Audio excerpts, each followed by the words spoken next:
আসসালামু আলাইকুম সবাইকে আমার মন থেকে ঈদ মোবারক। আশা করছি সবাই ভালো আছো আর আমিও ভালো আছি।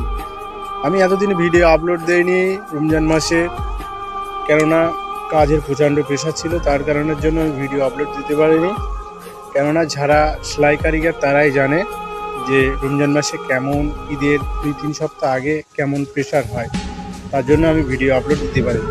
অনেকেই আমাকে জিজ্ঞাসা করেছে দাদা তুমি কী করো। ফাইনালি আমি বলিনি, আজকে তোমাদের সাথে শেয়ার করছি। আমি সেলাই কাজ করি, বাট আমি মাঠের কাজও করি। আজকে মাঠের কাজ ছিল, মাঠে এসেছি, একটু আমতলায় রেস্ট নিচ্ছিলাম। দেখো এই আমাদের মাঠ, আর আমি মাঠে এসেছি। আর আমার 1K সাবস্ক্রাইবার হয়ে গেছে। তোমরা যেভাবে আমাকে সাপোর্ট করেছো আরও সাপোর্ট করো, আর তোমাদের সাপোর্ট না হলে আমি আগে পারতে পারবো না।